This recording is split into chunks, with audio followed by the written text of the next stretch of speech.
Hello and welcome to the Salt City Gamescast. This is episode 147. We're fresh off of a big break. A long one. My name's Nick Anderson. Across from me, Jared Elm. Hi. How was your holiday, your break, everything? It was great. Really good. Spent some time in California, playing golf, searching out bottles of whiskey, and had a really good time doing all of that, man. And then came back and I've just been kind of hanging out, waiting for your sick ass to get ready to record. Yeah, that sucked. We took a break and then we took took the extra time, and then I was like ready to go. And my wife had been sick for a number of days, but usually it doesn't get me. And this time I was like, woke up Saturday morning and was like, oh no, this is not going to fucking happen. So it didn't. So I canceled. So we're a week late. Apologize. But we're here now and we've played like a shitload of stuff. So that is one of the benefits of kind of taking a break, among others. Yeah. You get in a lot of game time. So we're obviously probably going to have to narrow down what we're going to talk about today, just for time constraints. But we have played a fuckload of shit. At least I have. I was telling my wife, I'm pretty sure we could do a 5-hour show today, pretty easily. Yeah. And she's like, that seems like that'd be a bad idea. I'm like, I don't know, like maybe we'll see. Yeah, maybe it'll be. It probably would be a bad idea, to be fair, but who knows? Just the lights under here. Or by the time we left here, our eyes would be glazed over. And I wonder what the longest show we've done. Like maybe some of those early game of the year where we just got like absolutely obliterated drunk. I think it was 3.5 hours or 4 hours. Yeah. I mean, it was long. It was.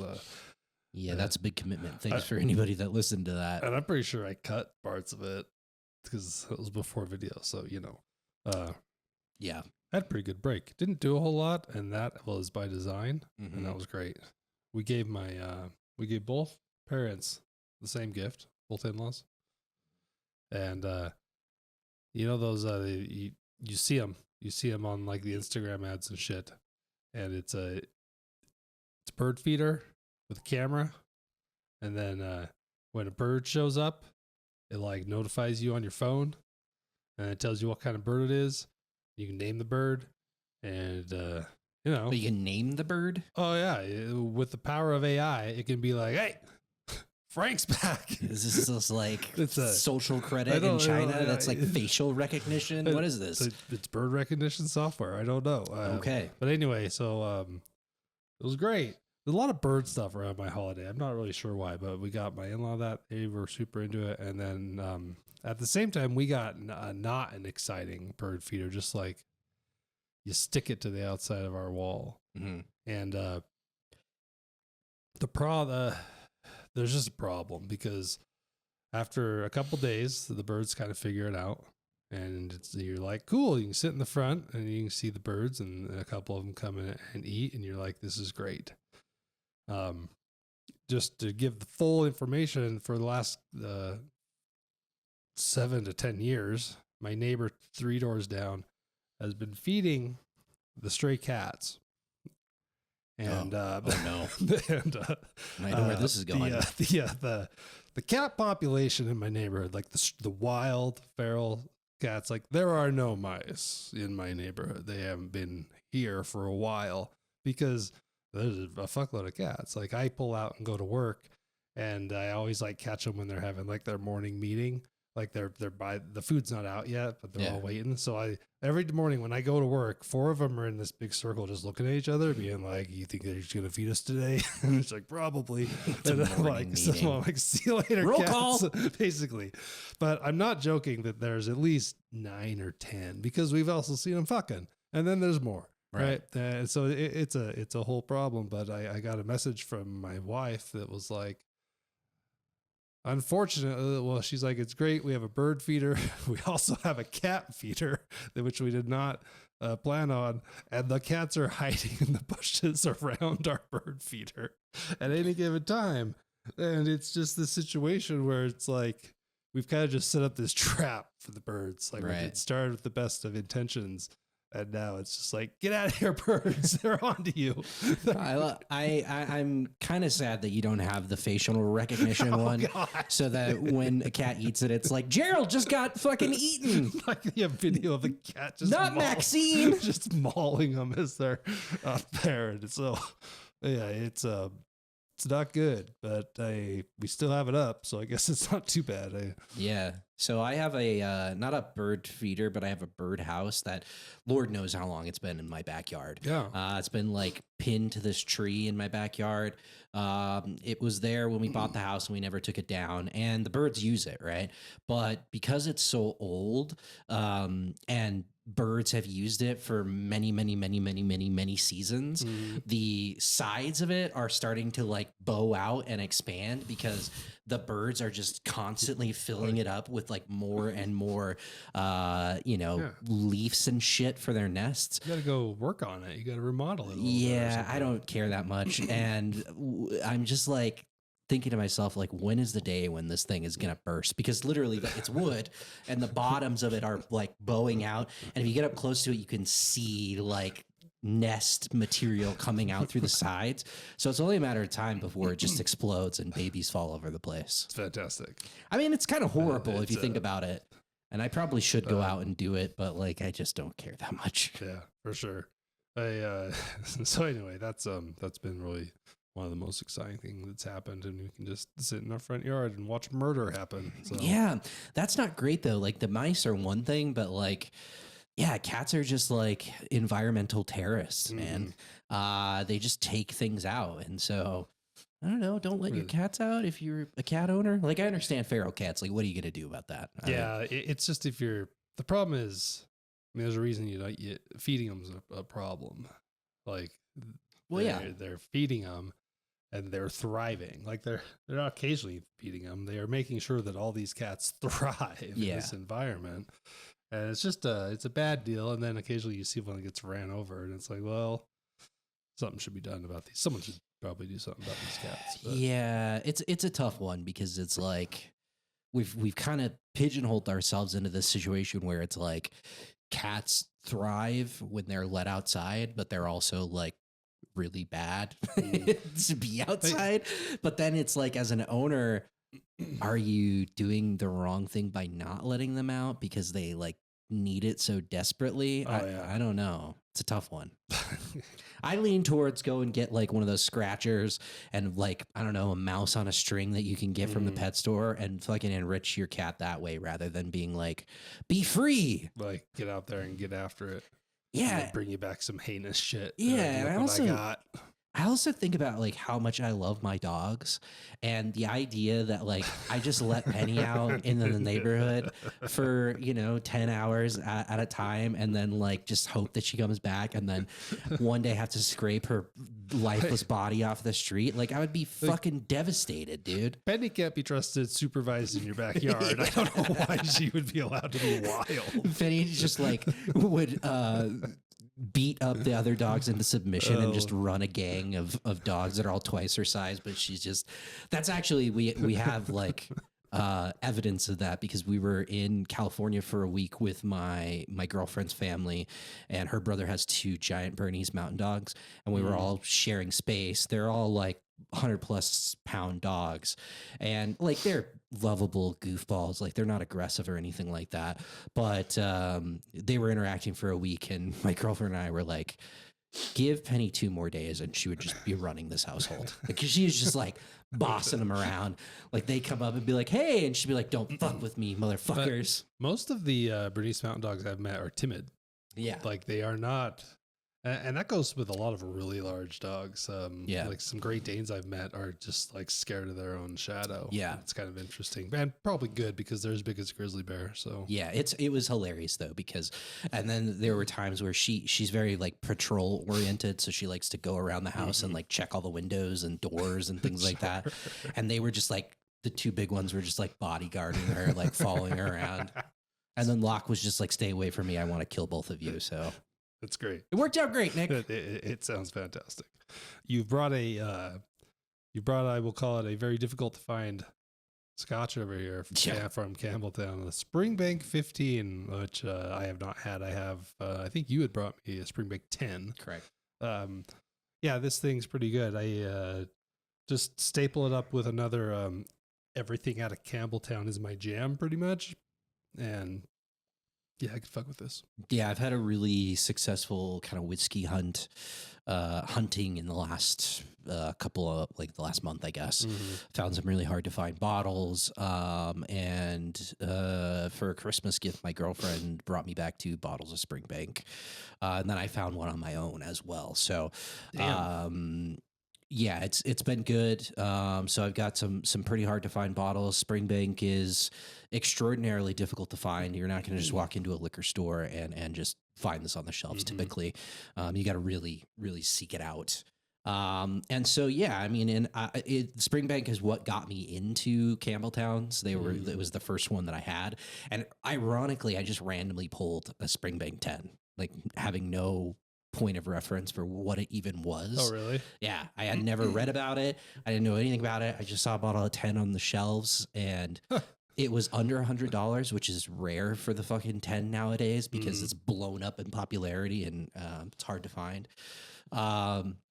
And that was just like the start. I was like, this is really damn good. And then since then, I've just been like, obviously, like expanding into other distilleries in Campbelltown as well. But yeah, I mean, quintessential. I mean, you're obviously getting a little bit more, not much more proof, but a little bit more finish maybe from whatever barrel that it's aged in. So, you know, it's a solid product. I'm kind of like working you into it because I've got 2 other ones that I think are better than this personally, and we'll touch on those in future shows. But this is a solid product. It's fucking solid. I do think with some of these, it gets real hard to talk about the cost that some of these go for because it I mean, and happens frequently. It kind of falls apart once it's like, well, it costs this much money on the aftermarket. It's like, well, it's not that good, but it's good. So my girlfriend did pretty good. She got 2 bottles for, I believe, just under $300. That's not bad. And I don't know what the price breakdown is. I mean, obviously the 15 it's a fairly pricey bottle. I've seen this go all the way up to like $300 or $400. I don't think she paid that. Well, she obviously didn't pay that much for it.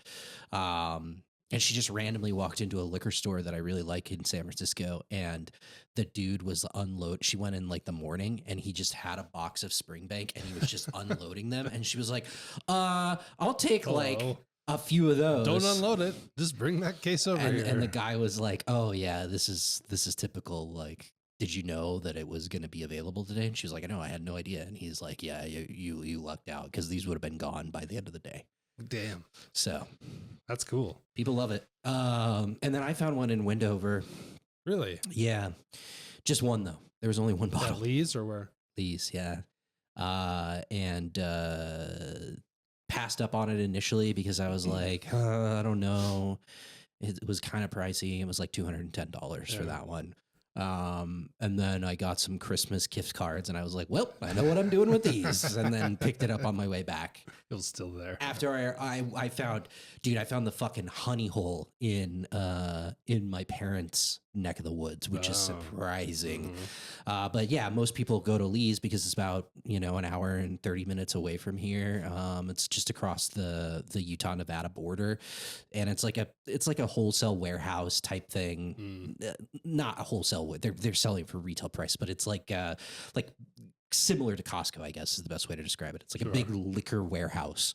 So most people do that, but I was just looking at liquor stores in my parents' area, and there's not a lot. Like maybe one in Elko proper, and it's like, domestic beer and like Jack Daniels, like nothing to write home about. But in a neighboring city, in air quotes, called Spring Creek, which is about 20 minutes from my parents, from Elko, I should say, I found this liquor store where this dude gets allocation. And when I walked in, there was nobody in there. Crazy. And he just had fucking bottles of like Buffalo Trace products, some pretty nice scotch in there as well. And I was just like, okay, well, I know that I'm going to come here every single time I visit my parents. So nice. Yeah. That's and I think cool. Dan mentioned that his buddy that is really into whiskey went to this place that really? I had recommended in our group chat, Yeah, and yeah. he found a bottle of Old Rip Van Winkle, which Jesus Christ. that's a hard bottle to find. So Cool.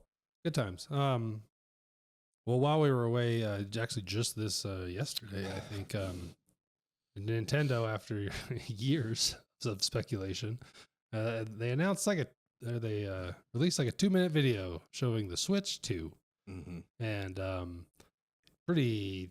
I mean, this is like an initial announcement, really low on information, but it's hey, this thing exists. It's kind of really just showing what the changes to it and the ergonomics of this thing, and like it seems like they did it right. I'm still kind of blown away that the D-pad doesn't.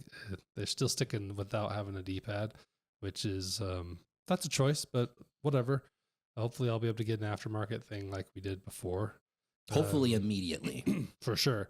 But yeah, I mean, generally, I'm pretty excited. I wish there'd been more information, but like, looks cool. Screen's a little bigger. That's nice.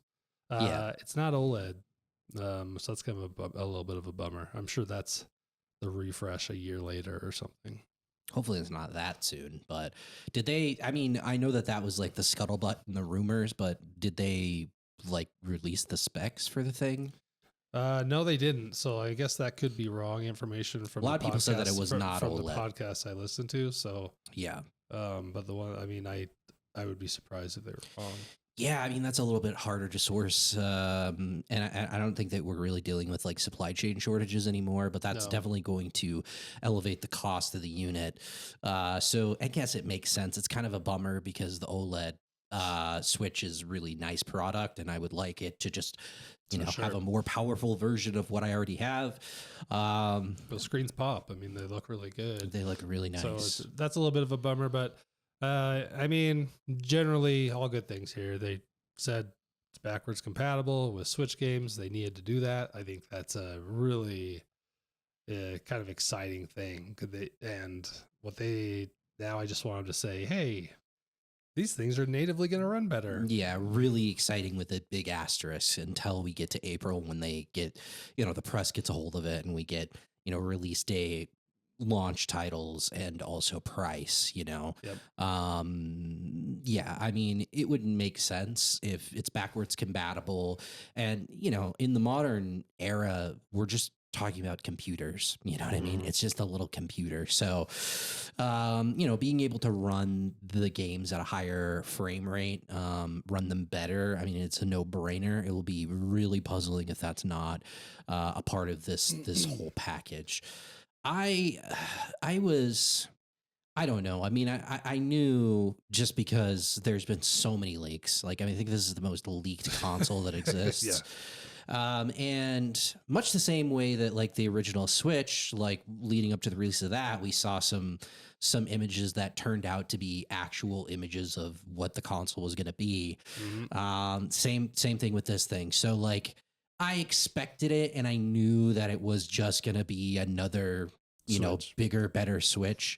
But also, I don't know. I will have to wait until April to see all the bells and whistles that this thing has. But I was a little, I guess, I don't know if disappointed is the right word, but I was just like, you're playing it very safe here, and that's not really Nintendo's MO. Typically. I mean, you can go back 5 consoles and they're all pretty unique from each other, or have something that's like, wow, fucking look at that. Yeah. And that's not this at all. But you can use the Joy-Con as a mouse, apparently. How the fuck does that work? Well, there's a sensor in the Joy-Con. Okay. Even in the little teaser that they showed yesterday, the Joy-Con is like laid like where the rail would be, but now it's a magnet, and it was like moving forward. So clearly there's going to be some sort of integration with games that are going to allow you to, I don't know if it's going to be a mouse, like for like with a mouse, but there's something there. There's a sensor in the Joy-Con that was not there previously. I mean, Mario Maker sucked. with it didn't suck. It needed that. It needed something to have a little more tactile accuracy on that. Sure. Because it was Mario Maker was way better on the Wii U as far as building your own levels and stuff. So if that's, I mean, I'm sure they'll probably make another one of those things, or I don't know. I'm curious to see if they try to. I don't really have a lot of faith that Nintendo's going to make other stuff better. Like they're going to say, "Oh, this mouse works with Mario Maker 2." Doesn't seem like their jam. It seems like they would be like, Mario Maker 3 has this integrated into it. Yeah, and it's also like, how good is the sensor that's in the Joy-Con, right? Because we're kind of spoiled for choice where we have like the bleeding edge sensors and mice that we use for PC gaming.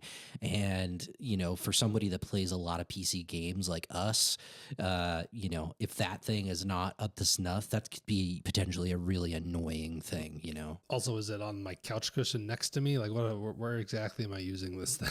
No, they're going to sell like Luigi's, like, you know how they have like big booby women that like is wrist rest? It's just going to be Luigi's ass. Or like Waluigi's feet on a mouse pad.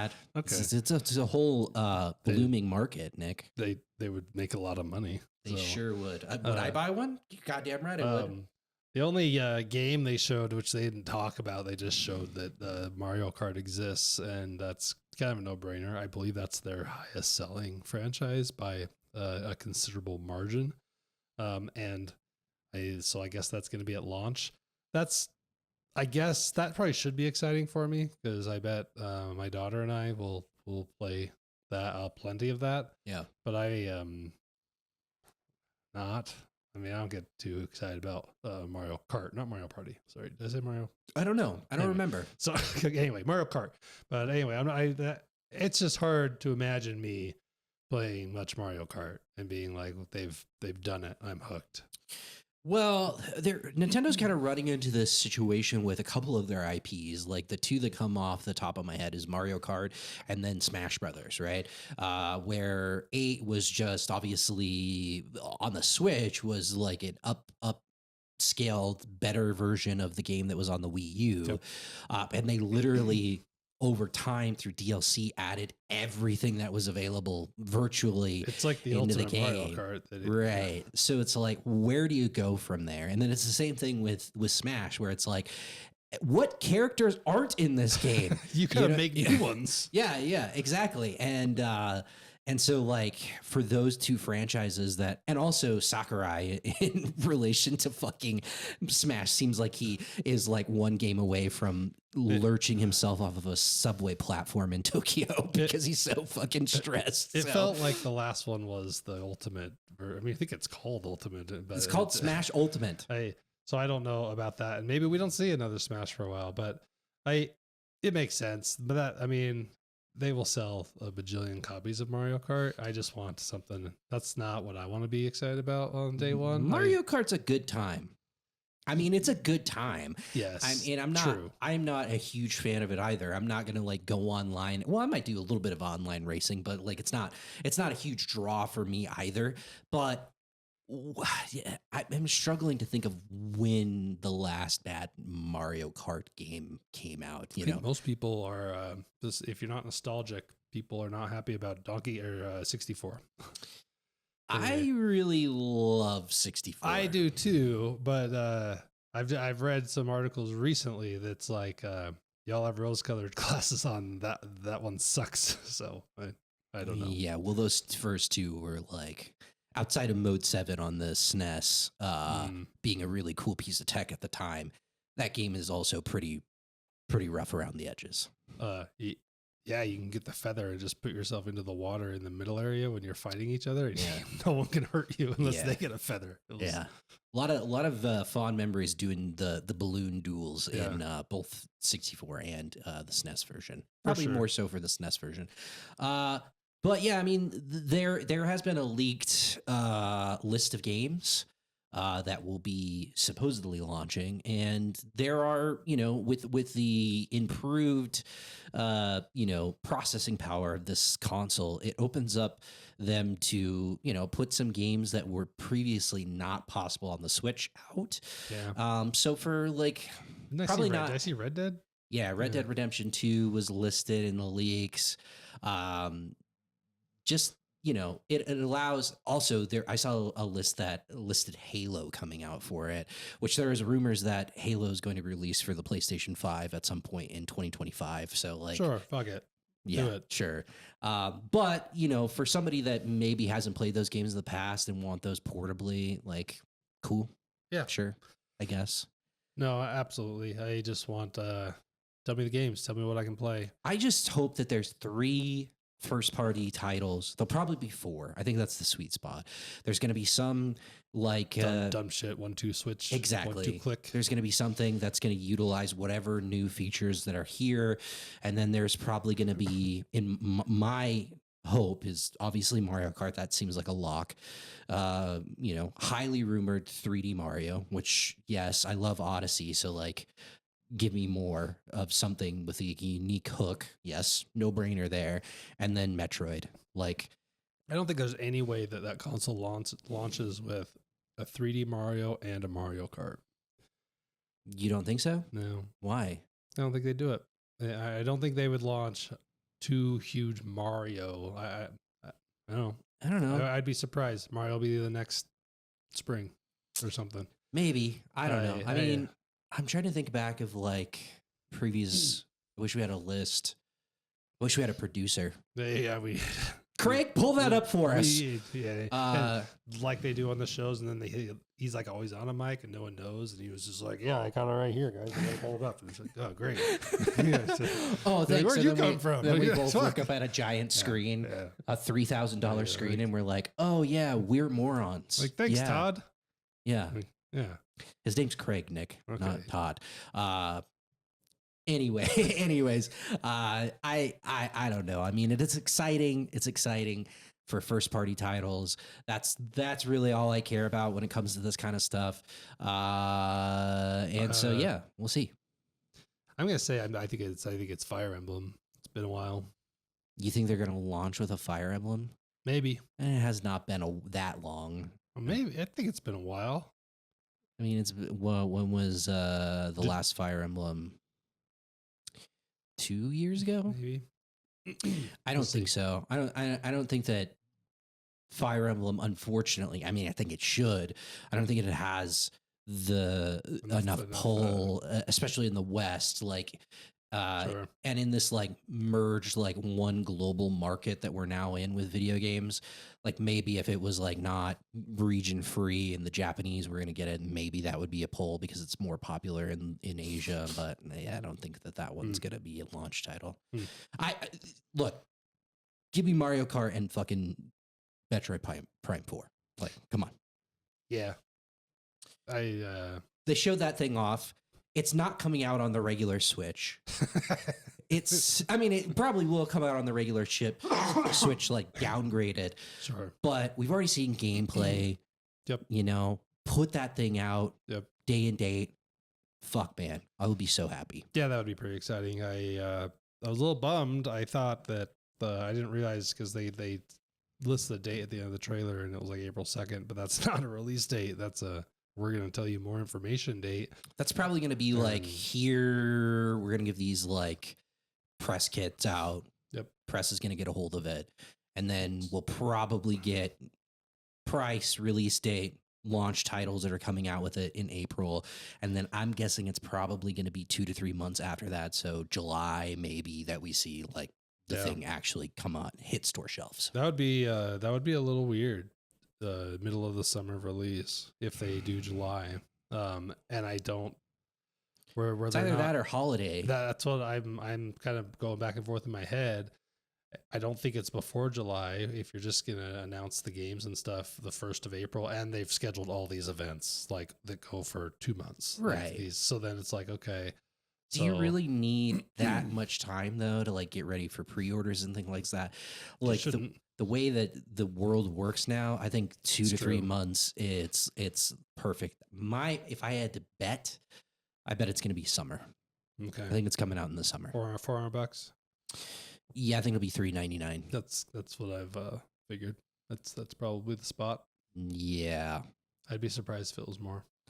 If it's more, they might have a problem on their hands. Yeah. I've already seen people that are like us, weirdos, being like, this is kind of a hard sell just because, the handheld market has exploded.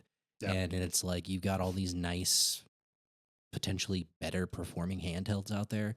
But at the end of the day, I mean, it's Nintendo, so I just don't think it matters. It's just a Nintendo machine, right? You're right. Oh, that's why it's not you can't compare them. Right. It's not a, but it's also like, it's a harder sell when it's like, this thing's $500. You know what I mean? This thing's $600. When you can go and look at like those, I don't know how much the allies are, but the Sure, Steam like Decks, the $700. Steam Decks have 3 different versions. You can get one for, I think you can get one for $399. Right. So I think that Nintendo is a lot of things. And sometimes they're dumb. Yeah, for sure. Oftentimes they are not dumb, and I think that the sweet spot is that $300 mark, $300 to $400 mark. Show me a new Xenoblade, even if it's coming out next year. Show me something. Nope, not happening. Not with all of the listings for jobs and things like that for building out this new engine. I would expect maybe an announcement in 2026 for something, and then 2027 around there for like, this thing is really pretty, but think about it, right? So it's like, so we still don't have the specs, but we kind of do have the specs. I know it's like an AMD processor in this thing. I think that the potential of like having a Xenoblade that it's essentially as powerful on a console that is essentially as powerful as like a handheld PS4, it's pretty compelling. For sure. Like, my whole issue, like I liked Xenoblade 3. I stopped playing it because of the performance. So same. And I will go back if they just tell me, hey, this thing's gonna run better. Like the frames per second aren't gonna drop. Like, okay, well, let's go fucking pick it back up and do it, because I liked it a lot. So Tears of the Kingdom as well, which I played a lot of that game, but I would absolutely go and keep working on it. It'd be nice to just have that, because the performance became an issue, at least for me. It really did. I didn't want to touch that fucking thing. I don't want to touch it. Like, Xenoblade Chronicles X comes out remastered in 30 days during the month of hell. So I just that came out in March. Is it? It's March. Either way, I just pre-ordered it, so it's front of mind. That's a hard sell.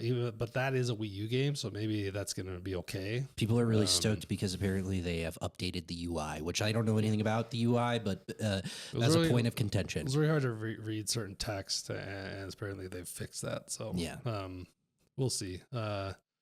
Anyway, exciting times. New consoles. That's always fun. Really fucking hot. What? I'm hot. Wow, I am hot right now. I just turned the AC off, or the heater off. No, you're good. It says 69 degrees in here. That's not like getting crazy, right? No. All right, fine. Hey, trying to look at the time and decide what we should do here.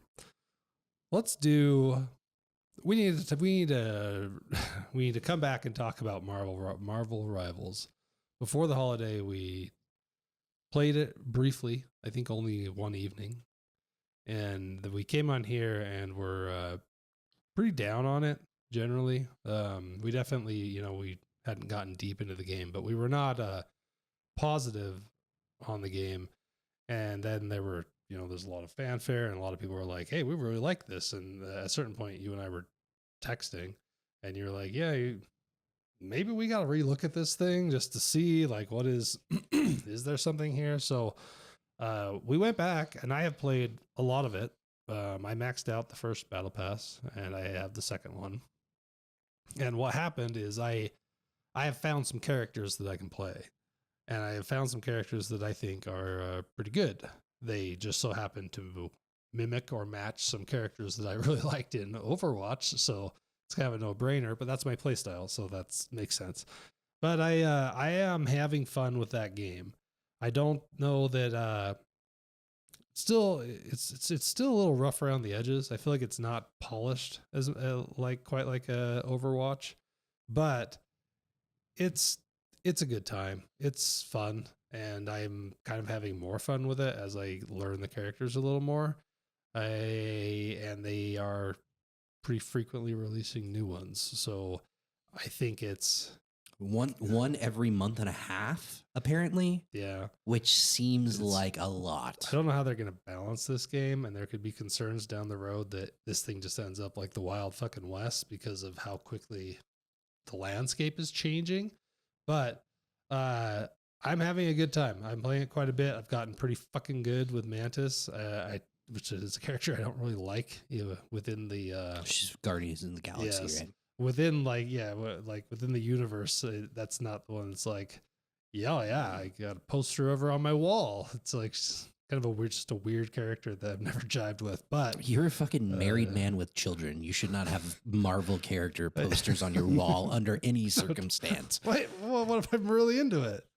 I mean, I don't want to cast judgment or anything like that, but I'm going to cast judgment. No, that's not a thing. What if I really like Edward Norton's work as the Hulk? I'm a Mark Ruffalo stan myself, personally. I don't know. I'm still not saying that this is like the greatest thing ever, but I think there's something here, and I've had quite a bit of fun playing it. Yeah, I don't disagree with you. So, quick question. I want to know, because I bought both the battle passes. They're cheap. They're like $10, which is nice. And they last like a month, something like that. Yeah, I think it's a little more than a month, but something like that.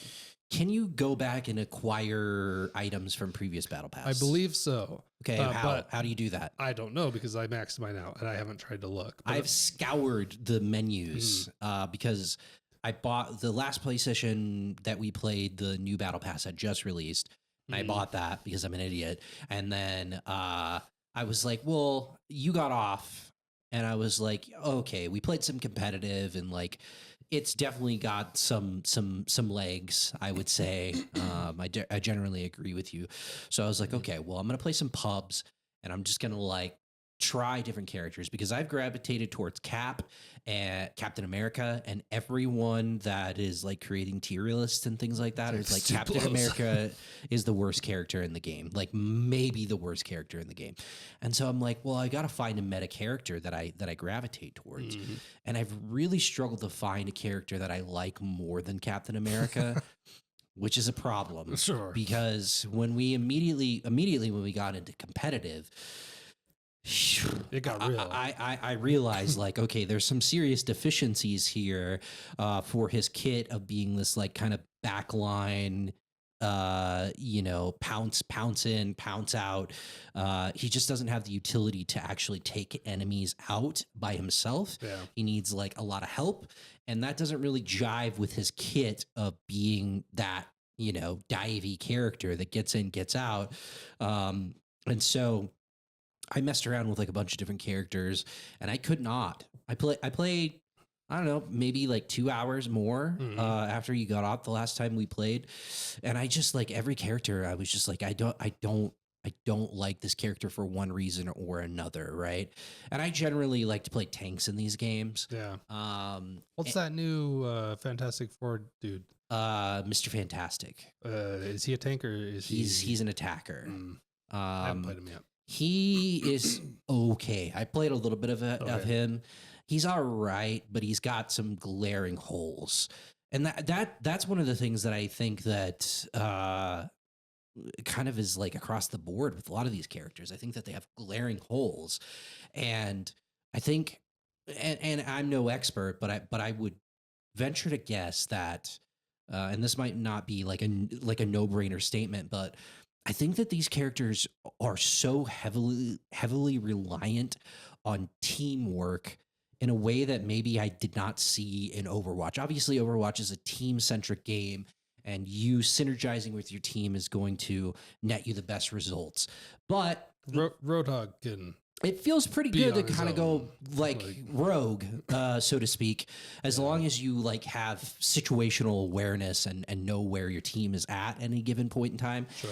I just did not find the character that's just like, oh, here's the character that if you're good enough can just wreak havoc on an enemy backline without the support of a teammate. And so that is just my anecdotal experience with this thing. But I also feel like a lot of these characters, while they are drastically different aesthetically and, from a kit perspective, they're also drastically different in certain ways. There is this kind of like samey, I don't know, feeling that I have with a lot of the cast in this game where I'm like, this fucking just feels like this character, but like slightly different. Sure. And that's not going to get better if they're releasing a character every month and a half, right? Like it's going to get worse. And to your point, like, how do you balance that? How do you like, nobody can balance that. So does it just become this like cesspool of, just a bunch of characters that feel very similar, have like slightly different, kits from one another, and it's just like, it just feels watered down at that point. If the characters aren't varied enough, because they're pumping them out so quick, it's like, yeah, this new one is basically they copied and pasted from some others and didn't get real creative. Now, Mr. Fantastic seems like I haven't played him, so I guess I don't really know. But when I play against him, he sure as fuck seems unique. But everyone is just like he's Monkey D. Luffy from One Piece, which is hilarious to me. And yeah, he is. After playing him, if you have any point of reference from the manga or the anime, it's just a stretchy motherfucker that probably has a stretchy dick as well. It's the community's interesting. I don't know that it's any better or worse than Overwatch, but it is. There's been some frustration on my end where a lot of people just don't. I don't know if they just didn't play Overwatch, but they just don't know how to fucking play this type of game. Basically, like positioning, like just understanding when to fucking engage. Like I'm playing a lot of healing, and like if you are a Venom and our team is dead and it's just you and I, and you just fucking yeet yourself into the team, you Leroy Jenkins yourself. Don't fucking be like no heals. It's like fucking you're the only one protecting me, and you jumped to the other side of the map, and everyone else is dead. Like you need to like learn when to engage. Like fucking get out of here. And then I've had quite a few where people are just like, no heals. Well, like there was a Wolverine, and he was like, what the fuck, Mantis? I was behind you spamming heal me. And I was like, well, motherfucker, it seems like you should have gotten in front of me. Like, I don't know what to tell you. But then you get to the end of the match, and I'm like levels above like all other healing. And it's like, you're so mad at me for not healing you enough. And I have 9,000 healing more than the closest other healer. Like, fucking go pound sand. Like, get it together. Yeah, I mean, that's just a product of, to your point, like, yes, there are plenty of people that are playing this that never played Overwatch or have no point of reference for this style of game because of the Marvel IP. Yeah. The Marvel IP is going to bring all the boys to the yard. And, that's just the way it is. So definitely, I think when you're in ELO hell, it might be incredibly problematic. Because, when you kind of establish yourself and you get a decent rating or ranking, largely that's gonna slough away. But when you're in the bowels of the ranked ladder, you're gonna run into a lot of people that just are, Call of Duty fans and people like that just are not really particularly interested in playing like a team centric game. Like this they weren't even talking to me, but they were trash talking one of the teammates. Like my team was fighting, the family was fighting, and I was just watching it. And one of the teammates was just like, you're fucking scrub. LOL, you're bronze. And it's like, you're silver. And the algorithm thinks that you should be playing here. Like, motherfucker, you're one level up. You're like 4 wins from that guy, and he's going to be silver. You're not. Right. You haven't achieved anything. You guys are all we're all bad, and you need to get it together. Yeah. Have you made any progress? I think I'm 1 win away from silver. I was maybe a couple from gold at the end of last season. but couldn't quite get it. And I wanted to because I think there was a skin that you got if you got to gold, which is cool. Like that's a cool thing to have. But yeah, I didn't get it. So I don't know. I feel like this thing. I'm torn on it still, man. I mean, I've had fun, much more fun than when we initially talked about it. Yeah. And I don't necessarily want to stop playing the game, but has it grabbed me in the same way that Overwatch grabbed me? No. And like, maybe that's unrealistic. Maybe it's not possible. Maybe it's not possible just because that was like time and place, and we really had not played anything like that ever. But for me, I just do not have the same feeling towards it. And I mean, it just goes all out the window. Like, we can probably get in a few more sessions. I don't want to, but as soon as fucking February 27th rolls around, I'm uninstall. Yeah. You know what I mean? Unless Monster and Wilds is dog shit, which like I doubt it's gonna be. So they the worst thing in the game is the Trolley Jeff ultimate we need to talk about before we go to break, because it's a great character, maybe the best character as far as just design in the game. And his ultimate, he swallows everyone up, and you have a pretty small window to try to get away. And then he can go throw you off a cliff, and then you die, potentially, if you can't fly. And that, I'm sure that the people that made it, that's what was going through their head. Like, they're going to throw these people, they fly in the air. Some of them can still be saved, and it's fine. But what's happening is the opposite. And all these Jeffs are fucking suicidal because they found out that if you go down with the ship, there's no way for the people to survive because they don't spit you. They just run off the edge. Or what I found in my last match, where my whole team got swallowed except me. We're pushing the point. We're about to win, or we're trying to win, right? He swallowed everyone, turned around, and walked into his spawn, and it auto kills everyone. If he goes back to his spawn, boom, they all die. Oh no. And then he comes back out and he's fucking alive. And I'm like, there's no way that's by design. Like, that's how it's supposed to play? Because that seems like some hot garbage shit. Like, what? Yeah. Especially depending on the game mode, right? If you're doing like a payload push and you get closer and closer to the final point, those spawns become much closer to the relative to where the payload is going to be in those scenarios. That can't happen. I saw it and I was like, that's got to be fixed. And they've already nerfed that ultimate a little bit. It used to be this well that basically would suck anyone in no matter how high they were. And it now has a ceiling. So if you're flying way above it, you're not going to get sucked down. And it was wider than it even showed. Like, and it was sucking you in even if you thought you were outside of it. And they've made that a little smaller. So maybe that helps. But yeah, it was a little bit of hell there for that initial launch. I haven't seen a lot of him. I was playing earlier today, and I really didn't come across a lot of him. I think he's one trick. I don't think he's particularly good. I mean, like, the character is great. I can't heal worth a shit with him. I don't like him. No, I don't think that I can't heal worth a shit with anyone in any game, because that's just not what I do. Yeah, I think he's just very one trick in my opinion. And I think as the game expands, it'll probably be one of the situations where they're going to be like, oh, he's one of the worst healers and he needs, buffs and all that shit.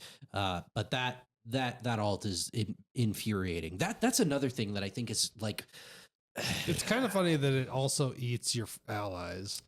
Like that is, although it can be annoying, that's kind of a risk reward. Yeah, we had that. Deal.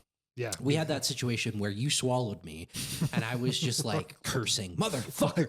God damn it! I'm going to the edge. And then I got out, and I was like, "Oh, I survived." And then you were like, "That was me." And I was like, "Why'd you swallow me?" And you were like, "I don't know. It was an accident." Like, there's people there. Yeah. But that, like, that's the thing that I think balancing here is problematic already, in its like infantile state where, like, in Overwatch, for instance, there are, soft and hard counters to every character, Sure. and like that's kind of the beauty of like switching and adjusting your team comp to find success. There are some characters in this game as Captain America that I literally cannot, like, I can't even do damage to them because they're just not within range of any of my abilities. Like right? Iron Man, like you can throw your shield, but you can't one hit Iron Man with your shield. No, and I can't. There is no like air combo like Marvel vs. Capcom style where I can fucking Get up there. rising star my ass up into the. That's actually a move that Captain America has because I'm a fucking fighting game nerd. Rising star into him and then have some sort of air capabilities. Like that's not a thing. But that happens too, though. Like in Overwatch, that exists. Like Yeah. Reaper's not out there killing Pharah. No, and that's not what I'm not arguing that like Captain America should be able to fly. That's not what I'm saying. But maybe. Well, depending on what version of Captain America you have, he might be able to fly. Maybe you should be able to throw your fucking shield and jump on it and fly up into the air on that fucker. Or just yeet yourself at people in the sky. I think that the shield should stun for like a very short amount of time because there's a combo there where you could charging star, another Marvel vs. Capcom move, but throw the shield and then you're stunned for like maybe like half a second and then charge into someone. And if you get that initial charge, then you're in the money and you can do a little bit more damage. I just feel like there are some characters in this game, and this is my argument, that just complete, like when they have their alt in particular, it's just the team fight's over, so to speak, unless you're situationally aware. And sometimes it's not even being situationally aware because Scarlet Witch is a great example of that, where she fucking comes in and screams her banshee siren song and then anybody in her radius just dies immediately, which I think is garbage. And yes, you were arguing, you were like, well, it takes a long time. It does. As someone who plays Scarlet Witch, that's fine. I get killed plenty if I'm dumb about it. And I've learned that it's actually because a lot of people are like, oh yeah, you can go up into the sky and throw it. And like, I fail a lot. I have way more luck in the middle of a fucking team fight on the ground throwing it. That's not my argument that like, oh yeah, like it's, I mean, it's, in my opinion, there is a level of unbalance there, but it's not like the end of the world. I'm not saying like completely rework the character's alt. That's not what I'm saying. What I am saying though is that there is nothing that I can do as Captain America to counter that. Like I can't like everyone knows either run away, use your sprint, or focus down the Scarlet Witch immediately, right? Yeah. Where in like Overwatch, that is, I think it's more tangible, or it's more viable, where it's like, oh man, like here comes an alt.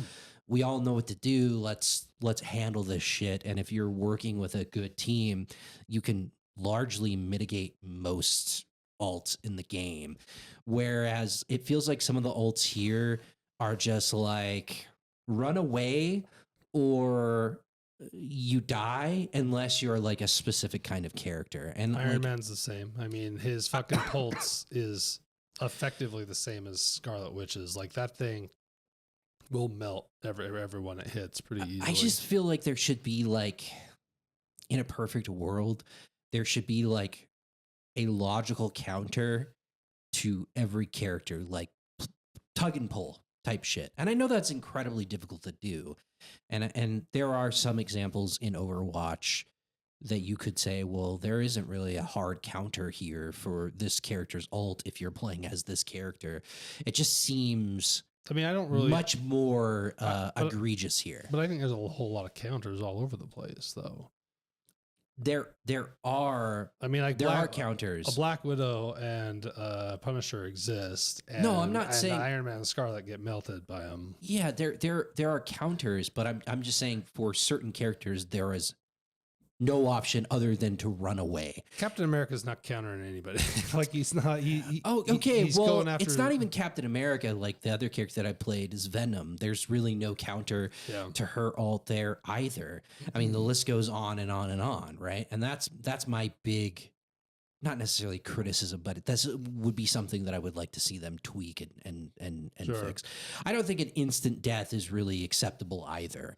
I'm trying to think of how many are in Overwatch that can result in instant death. The Reaper is the one that comes to mind. It's not instant though. Like if you're in that vortex, you're probably going to die, but it's not instantaneous. Ferris takes a minute to kind of. Well, Diva's an instant death. True.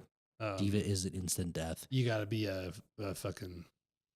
You got to thread a needle to get that thing off, but. And that's my argument. It seems like Scarlet Witches is a little bit easier to pull off, and like in our play sessions, it's like more than 10 times.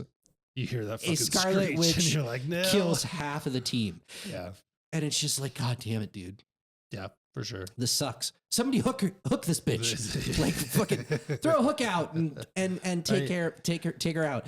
I want to play more of it, you know, at the end of the day, but to your point, like it's a little rough around the edges. Yeah, it just seems a little rough, but it's maybe the most fun to play right now. I mean, I'm not up on the current meta on Overwatch, but it doesn't seem like that thing's in a good place. A lot of people are jumping ship. A lot of people are jumping ship, or they're only playing when they do their 6v6 tests, and they keep doing those. So I feel like they're going to be back to 6v6 by the end of the year. Hire Jeff Kaplan again. Yeah. Get him back on the team. Probably. They need to really reassess. But all right, we're going to take a little break. We'll come back. We'll talk about some Indiana Jones, Romancing Saga 2.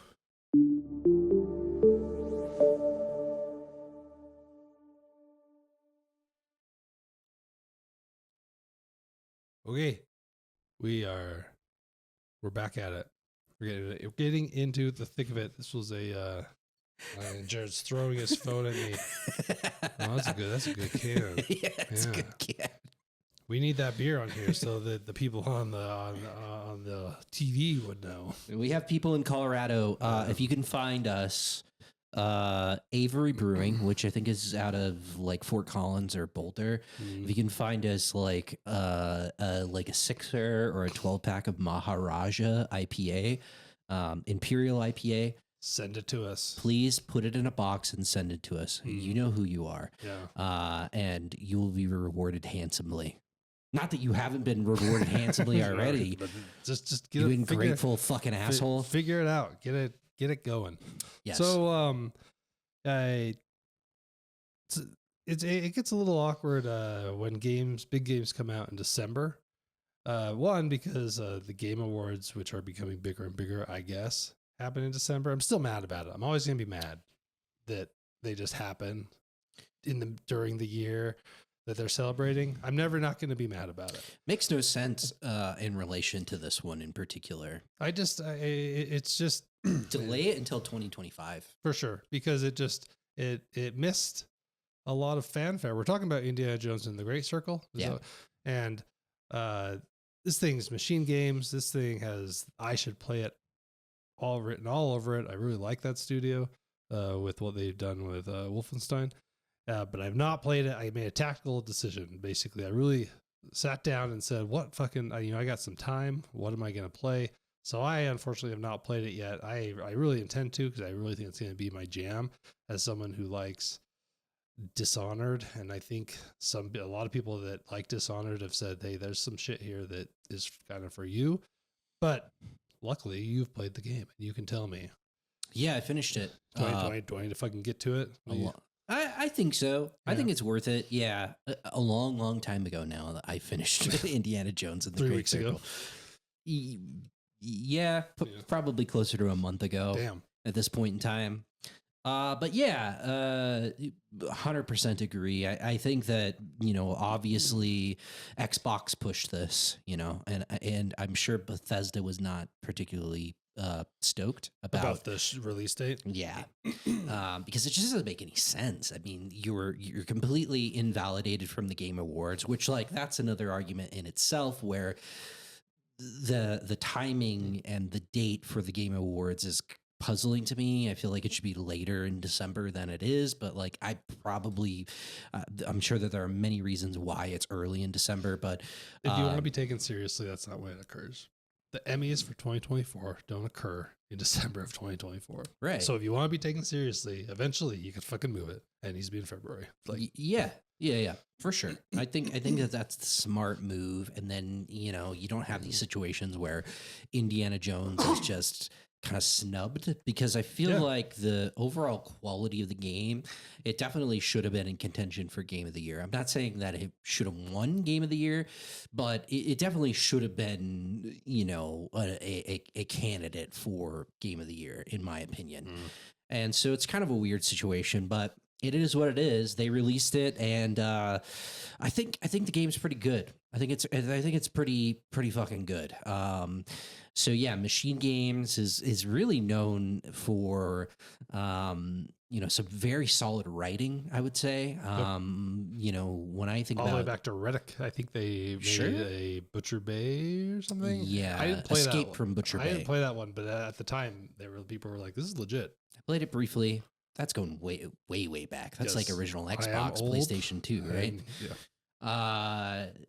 But in more modern senses, the last two Wolfenstein games, well, I guess three, but the one with the twins, we didn't play that one, so I can't speak to it. Yeah, and it seems like a lot of people were not as high on that one as the two mainline games.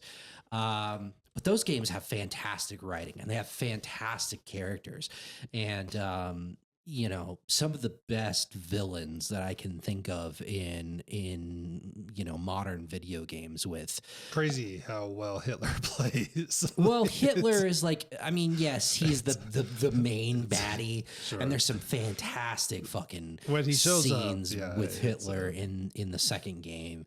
But I'm talking about I don't remember her name. That lady, the blonde-haired Nazi. She is a really good villain, and really drives that story in that game. For sure.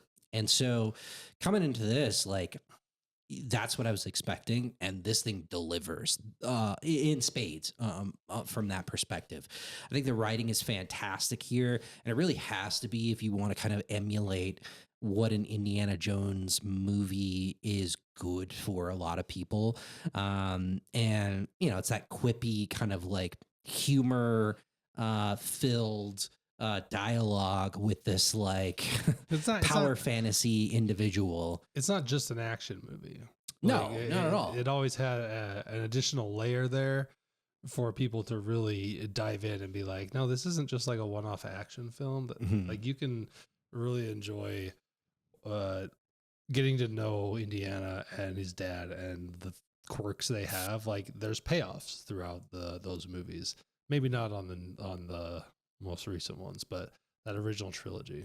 Yeah, the original trilogy, I have a lot of nostalgia for, and that's going into this. I was like, I just hope that it's like, kind of a continuation of those game or those movies in a game form, right? Because like in theory, you can do it with all the technology where we're at in video games, and they did it. They did that. Yep. Troy Baker is the voice and did all of the motion capture for Indiana Jones, and not gonna come as a surprise here, but Troy Baker does a really good job at voicing video game characters. How's he so good? Like he's. I wish I had the list of just what he's voiced, because it's kind of absurd. Yeah, I don't know. And at this point, it's just kind of like he owns the industry in a lot of ways. Him and Nolan North does quite a bit. But and Matt Mercer. I would put Matt Mercer up there as well. It's just crazy.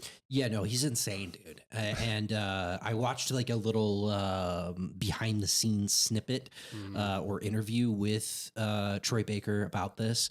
And Tim Howard apparently reached out to him and the creative director at Machine Games, and they were like, "We want you to do this," and he basically was like, "No, I can't do Harrison Ford's Like voice. that's not in my wheelhouse. Yeah, because we should add that obviously, I mean, this goes without saying, but the likeness is Harrison Ford's likeness, young Harrison Ford likeness. Yeah, and Troy was like, I can't do this. Like, I don't have that. It's not in my range. But I can give you like 3 or 4 people that would be excellent candidates for this. And like, I'm happy to, set up a meeting. And they were like, okay, yeah, whatever. And I guess they did that. And then they all came back to Troy Baker and they were like, we really want you to do this. And so can you do it? And it took him a really long time to like nail down the voice. Is it 1 for 1? No, but it's very good. Quite good, where there are certain points where you're like, oh yeah, like it's it. Yeah, this is it. He's hit it. Harrison Ford at the Game Awards was like, I would have done this. I would have done the voice acting myself if I knew that this guy was going to be as good when they were presenting, which is obviously like probably not true. Harrison Ford is such an ornery fucker, and that I love that dude. I love how mad he is. Yeah, these fucking fires. There was some video of he lost his house in these fires, and it was really bad. Like some pretty obviously very troubling any way you cut it. But he's in like a bad way, and some cunt is filming him, of course, because we are just completely devoid from like any sense of giving even a human being like a break when they're in like their darkest, deepest pits of sorrow. But anyways, have you seen? There's a video of someone doing a magic trick for him in his house. It's pretty funny. It's like a card trick, and they do it, and he's not impressed, and it blows him away. And in his like Air Force One voice, I don't remember what that movie was when he was the president and they like took over Air Force One on the flight. But anyway, yeah, the trick happens and the card's gone. He's like, "Get the fuck out of my house!" It's so funny. Anyways, like, fucking terrible situation with these fires, man. It's been a huge, it's catastrophic, huge fucking bummer for so many fucking people. It's sad. It's really sad. But I think that Troy Baker's performance here is top notch. I think it drives home this game, and another thing that I think I just want to talk about, like the story and like those elements of the game, because it's an Indiana Jones it's tied to the Indiana Jones IP. Where does it show up in the timeline for people that are interested in the timeline? Yeah, I don't remember exactly, but it's in between 2 movies. Okay. I don't want to like speculate, but it is in between two films. It's probably the way to do it. You don't get to go forward or back, I guess. Yeah, I know for sure. But they set out, a very believable story in relation to Indiana Jones. There is like a beginning point where you're at the university that Indy teaches at, and this pretty catastrophic thing for a professor at the university happens, and then that's just like the catalyst to this grand globe-trotting adventure that every Indiana Jones film is based around. What I will say about it is that when you compare it to the original trilogy and you also compare it to the last 2 films that existed, this thing fits way better in the original trilogy than it does with the last 2 films, which I think are pretty irredeemable piles of garbage. This understands what it's pulling from better than the last 2 movies. I have not seen the most recent. I saw the one where he gets in the fridge. I think that's I think there's monkeys in the trees. Curse of the Crystal Skull. Shia LaBeouf's in it as well. Yeah, because they were pretty much setting him up to be Indiana Jones 2, right? Like the follow in his footsteps. And then he got drunk in public and is Shia LaBeouf. Actually, like I think Shia LaBeouf is kind of misunderstood, and I think he's actually quite a good actor, but he's got a lot of demons, it seems like. And he's a little too public with some of those demons. Kind of working out a little bit. But I do think that he's a good actor, and he's got the look. Like he could do it probably if he in a different like alternate reality where he didn't like get drunk and get arrested and things like that. But it fits completely into that kind of framework of what you've come to expect Sure. from some of those tried and true films. And so the game is pretty basic in its execution, and it works because that's kind of how an Indiana Jones film progresses, right? Where there's this crazy thing that happens at the college, and then we got to get on a plane and get my passport. Is it a shitty plane? It's a shitty plane, and they play the music, and it's like a cloth map showing the red line with the plane traveling, and then you're put in the first environment, which is the Vatican, right? And this kind of process or procedure follows out through the entire game. So you start in the Vatican, you meet one of your contacts because fucking Indiana Jones knows anyone or someone everywhere. And it's just like, hey, Giuseppe, what's going on? Oh, yeah, I know you. And then Listen, you could run across people if you were at the Vatican. No! You might be like, hey. No, my atheist that is not happening for me, man. But it's endearing here, and it works. And like I said, the writing's great, and it sets it up. So you are basically at a certain point, the handcuffs come off, and it's just Indiana Jones in first person. And you have a set of objectives that you have to complete. And because of the time period that this game takes place in, you're dealing with a lot of fascists. Benito Mussolini 25. Yeah. Finish that beer. Drink. You're dealing with the Italian fascists in this environment, and Benito Mussolini propaganda is all over the Vatican, which is like that. I think that's like one of the brilliant aspects of Indiana Jones, and always has been, is that like it's completely fantasy to like a high degree, but they've also been able to like meld that historical fiction, that right? fact with fiction. Yeah. It's part of the draw. Yeah. And so all of these Italians are just like angry and pissed off, and they're trying to take over the Vatican, right? Or not necessarily they've already taken over the Vatican. And you're basically tasked with like navigating the Vatican as Indy. And at first it's really difficult because they all want to beat the shit out of you, right? And so you through the process of the game, you get disguises, right?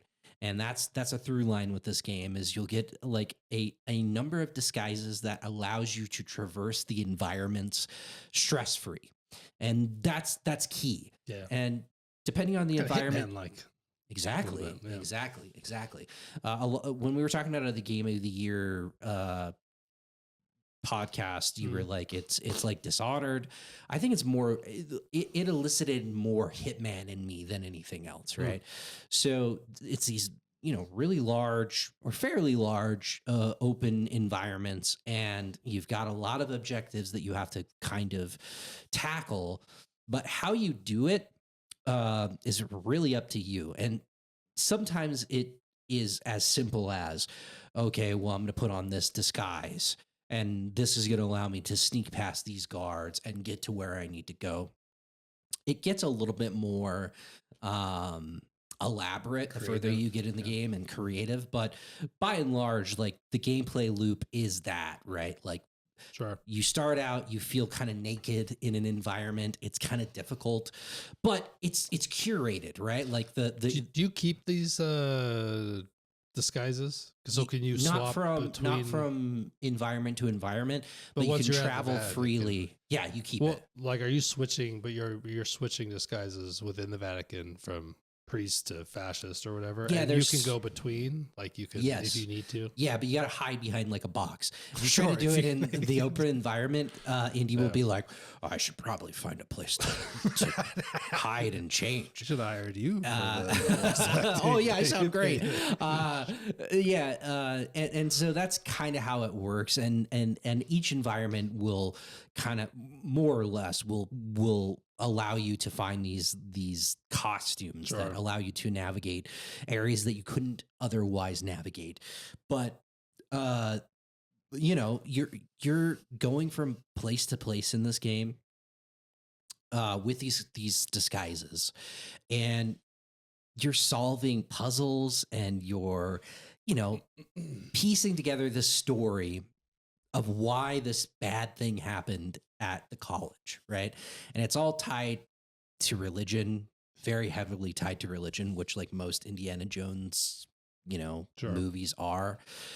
And it kind of follows the same trajectory from environment to environment, but it gets better. When I was playing the Vatican area, I was like, there's just not enough here. I've read that the Vatican's a little too slow.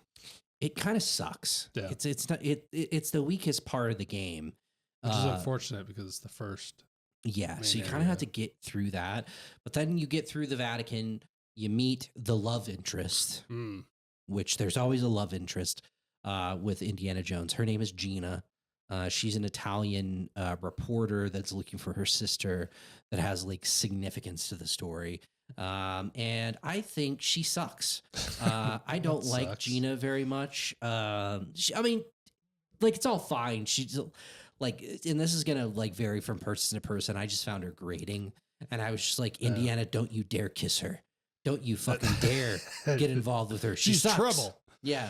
No, not trouble. I was just like, she's not worth it, man. That's too bad. The love interest in the Wolfenstein games, I felt like was very interesting and goes to fucking places. She is interesting. Like, she's got a lot of depth, and there's a lot going on, and she's a big part of the story. Just shouldn't date her. You shouldn't date her. Okay. Let's just be friends. Yeah, that's fine.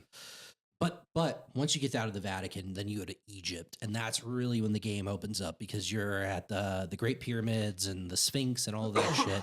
And that is where the game is just basically like, okay, well, we're going to give you like a ton of shit to do, and you just kind of figure out and do what you want to do when you want to do it, right? Open world a little bit. Yeah, it's a big...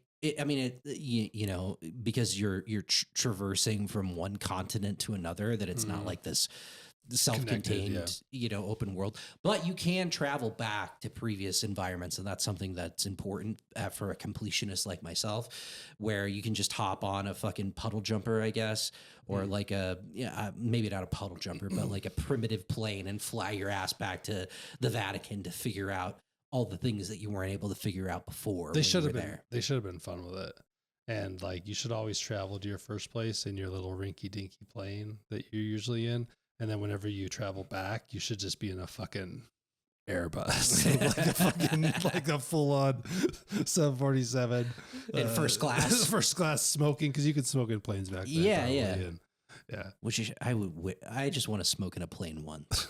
Just one time. You can. No. But like legally, I want to be able to smoke in a plane once. Yeah. I don't even smoke, but I would, if that was an option. Yeah. So you get to Egypt, and things open up quite a bit. It still follows that same trajectory where it's like you get 2 costumes that are going to allow you to traverse the environment. But I will say that they're spread out enough where it's not like, oh, I'm just like, if you knew what you were doing and you were following a guide, you could go immediately and get the costume and then get the other costume and just completely invalidate any of the challenge. But this is a very stealth heavy game where you have to kind of sneak and skulk around environments, especially when you get to a new area early on. That's not your jam. It's not my jam, but the way that it's handled here is not infuriating, where the fascists and the Nazis are kind of morons, where it's not like, well, yeah. It's not like, and there is no like hard ending. I mean, maybe a couple of missions, but by and large, like if like one of them catches you in a place you're not supposed to be, it's not like the screen pops up and it's like you were found and start from wherever you're at. I hate that shit. You just start punching Nazis at that point, don't you? Yeah. You pick up a fucking wrench and start beating their heads in with it. That's not a bad outcome at all. Or you run away from them more likely than not because they've got guns and shit like Sure. that. Or you pick up one of their guns and just start fucking shooting them, which is also somewhat satisfying to do depending on where you're at. Indiana Jones murder? Does he shoot Oh, people? yeah. He shoots people with guns in the movies? Yeah, don't you remember that scene where the guy with the big scimitar, he's like all jacked and he like starts spinning the sword in front of Indiana Jones, and it's like super intimidating, and Indiana Jones doesn't have anything, and he like squares up to fucking fight, and then Indy just points a gun and shoots him and kills him. It's pretty fucking hilarious. It's good comedy. Yeah. These guys like on steroids, just spinning this scimitar, and then Harrison Ford just kills him, just shoots him in the chest and kills him. But the gameplay loop gets better and better the further you get into the game, where you really have to. At the beginning, you have to be sneaky, but then you get the costumes, and then you can be less sneaky. But there's a lot to do in these environments, right? As you get familiar with each environment, you just get a little better, and you get far more comfortable. You're like, yeah, I can move through this place way faster now because I'm just feeling good. This game is fucking gorgeous as well. Beautiful. Good. And it runs beautifully well on a high-end PC. High frames. I ran everything at max settings with all of the fucking ray tracing and everything like that. And I was getting over 100 frames. And it just feels nice to play the game. It looks beautiful, especially when you get to Egypt. You're like, holy shit, there's like a lot of like really gnarly vistas and things that you can look at where you're like, wow, this is beautiful. But it largely follows that trajectory. Like I said, you get to Egypt, then you go to another place, and you go to another place, and then you go to another place, right? So it's kind of samey, and they don't really mix it up in terms of the game mechanics. That's the game. That's the game, but there's a lot of story beats. And in those open world environments, there's a lot of discovery to be had. And I think that that's one of the strengths of the game, right? And it's not like Assassin's Creed or like an Ubisoft game where you just like open up a map and there's fucking icons all over the place that you can like go to, and you got to take down a fucking radio tower. It doesn't work like that. It's much more sparse, which seems like a lot of open world games are moving to that kind of design choice, which I think works here. But there's a lot of like crypts that you're going into. And you're finding, different items that are either, important to the story or helping with your skill tree, because Indy's got a skill tree. And it's pretty great the way that it works. You find books, and then you get resource points through like doing various different things within the environment that you're in, that you can then use to upgrade his abilities, right? And there's a lot of different things that you can do. Like, and the game doesn't force you to play. You like unlock a headbutt, or what do we Not a headbutt, but yeah, like all sorts of stuff. Like if you want to do like melee centric combat and just beat the shit out of Nazis, there's a book that you can read, or multiple books that you can read, that allow you to beef up Indy's punches, so he's much more effective at hand-to-hand combat. If you don't want to do that and you're not concerned with stealth, you can find weapon-based upgrades that if you pick up one of the Nazis' guns, you can shoot them and kill them a lot faster, right? But he'll never have a gun automatically. No, he has a gun automatically. He does pack. Yeah. He's got a revolver. When you're wearing Indy's, traditional garb, he's got a revolver that you can upgrade and make better, do more damage, more ammo on hand, these types of things. The shooting in this game is like, especially when you compare it to Wolfenstein, it's like a step down, I would say. What? Yeah, it's not bad, but it's also not great, I would say. That's a little concerning personally, because I don't think the shooting in Wolfenstein is the high mark. It's not. It never was. No, I agree. It wasn't. That game didn't get the fanfare it did because it felt so great to play. It felt fine. But that's a little unfortunate to say it's a step down from Wolfenstein. Yeah, but it's so minuscule here. Doesn't matter. I would rather shoot, and it was not a product of me being like, I think the shooting is so bad that I don't want to utilize it. It's just that, like, in the natural gameplay loop that is here, you're rarely picking up a gun and shooting. Like, it's there and you can do it whenever you want. But the trade-off is such that, like, if you shoot in a lot of these environments, everyone's going to descend upon you. And so it's usually not the best course of action. There are some stealth segments where I was like in a big fucking facility or whatever, where I was like, this is so stupid. I just need to get down, that I'm just going to whack one of these Nazis over the head with a, wrench or a pipe or something like that I find in the environment, and pick up his fucking gun and just start mowing him down because I don't give a shit. But more often than not, the game is forcing you to kind of rely on stealth, which is interesting that I like it as much as I do, because it's very stealth heavy. It's very much stealth heavy. One criticism that I do have of the combat is, like, you have a whip, like Indiana should have a whip, and you use it for traversal and stuff like that, and all that works fine for the most part. There is some, like, physics-based puzzles and platforming that we got whip some boxes and shit. Yeah, you gotta whip some boxes. You whip, like, platforms, and you whip things like that, or they're like, random posts in the middle of an environment that you have to wrap your bullwhip around and then swing from one point to the next. But you can use the bullwhip in combat. There are dogs here that immediately, if you crack the bullwhip, they just run away, which is funny to me. But also, like, the bullwhip is just not I didn't utilize it for that combat. much. It just wasn't, there are like abilities that you can upgrade with the bullwhip, where you can whip a person's weapon out of their hand, or you can whip them and then, like, drag them on the ground. I never used that shit. I'm not sure how I would react if I'd gotten it. If I was a fascist and I had a gun and I got into a fight with someone and he pulled out a whip, I'm not sure if I would be scared or like, what the fuck's this guy doing? Like, what? You brought a whip? Yeah. Like, is it a horsetail on the end of that? Like, what is that? Yeah. It just feels kind of underwhelming from that perspective. And there was a lot made of, like, why are you making an Indiana Jones game, first person? Which, like, I understand the criticism, but I think it largely works. Like, the combat, good. I would recommend, honestly, play this. If you're going to play this game, probably play it with a controller. I played it with a mouse and keyboard. It works fine.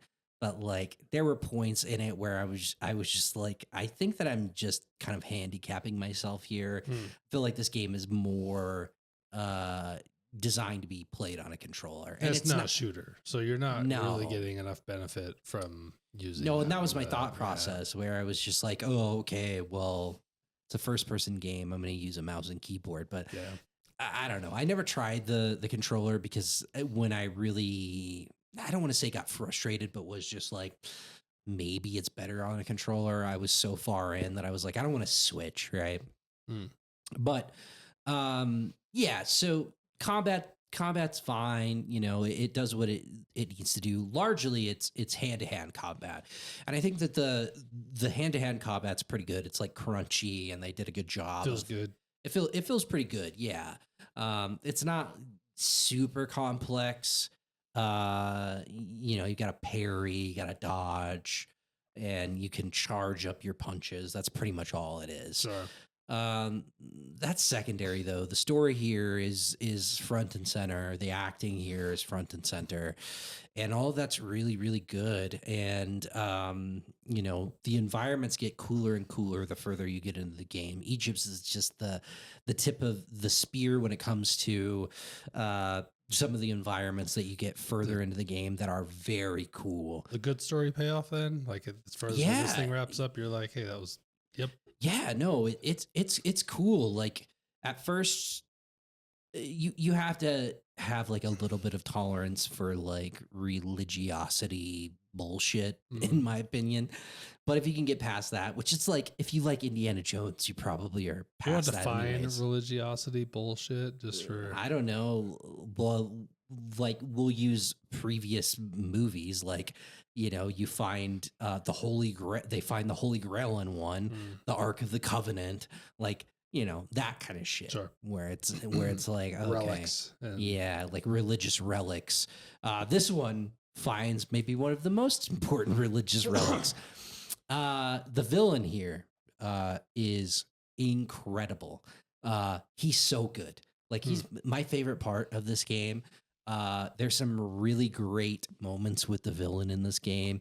He's funny, but also like super villainous and nasty. And it works. It all works, man. For me, it works really well. Nice. And I think this thing is like, I think a lot of people, myself included, were worried this was just going to be like a Uncharted ripoff. It's much more intentional and slower paced than like what you would see in Uncharted. Doesn't seem really anything like Uncharted. It's not. I mean, outside of like Uncharted being like a point of inspiration for sure. from Indiana Jones. Yeah. So I'm pretty high on this thing. I think it was good. Would I want to see another one of these in the same vein? Probably not for a really long time. And you're gonna. I'm pretty sure they're immediately making the sequel. Yeah, I'm sure they will. Which is kind of a bummer, but just as a fan, like they were supposed to make the third Wolfenstein game. Like what? Like it's fucking crazy.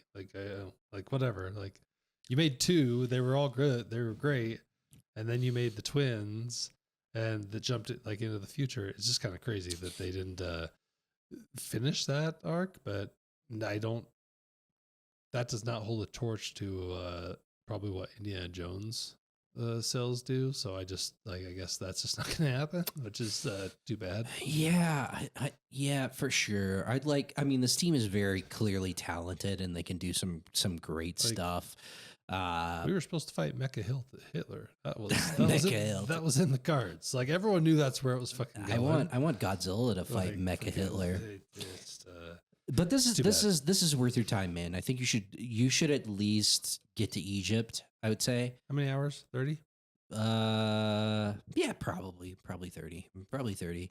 I think that there's a lot here, but also, it's a big budget, bombastic AAA title, so you're not going to find like numbers.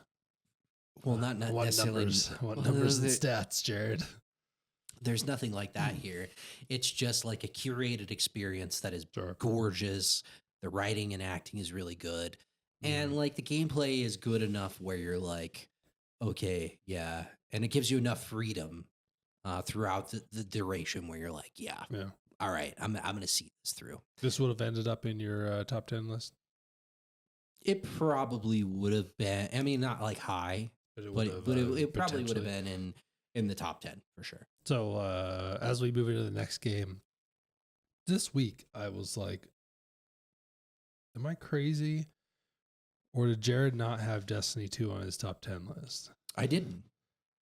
That's crazy, right? I feel very strongly about like the DLC thing. And like I didn't bring it up just because your number 1 was a DLC.